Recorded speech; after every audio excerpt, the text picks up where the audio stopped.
ang mga farmers nga Pilipino.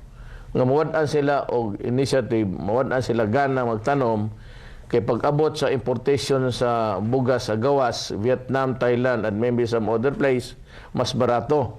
So ang ilang produkto makulgot, di mahalin. Ang second ana is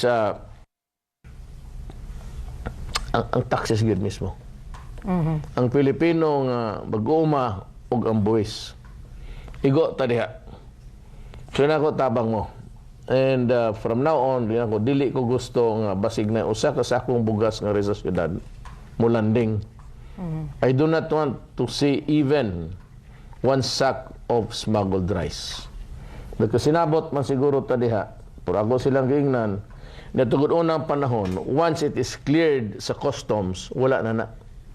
Kaya kadaghanan checkpoint nga pangwarta na lang ang importers. Di lang bugas, auto, spare parts, tanang mapalit nimo sa gawas, kinahanglan sa atong ekonomiya. Pag-abot niya sa gawas, naidaghang checkpoint of the several law enforcement agencies, gipara na, ako gibawal na ako sila, kay pangwarta magina. Klaro, kay cleared na good sa customs. Pero kaning bugas o kaning smuggling karon sa customs, ingon ni inares, tabangi ko.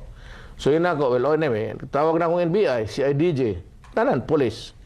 Maybe, kung mag-checkpoint, pibaw alam ko, tanawan ninyo o kaning mga ninggawa sa customs zone or area, bayad ba ni sa buwis. O bayad, wala ko yung problema, Geraldine. Mo import ka, usa ka gatos ka barko nga bugas, you just pay the taxes. Wala ko yung problema. Ihatag lang sa gobyerno ang dapat sa gobyerno. Pero from here on, di na ko masagot ang smuggling sa Davao. Kaya ma-insulto ko, anak, kay Port of Davao Pero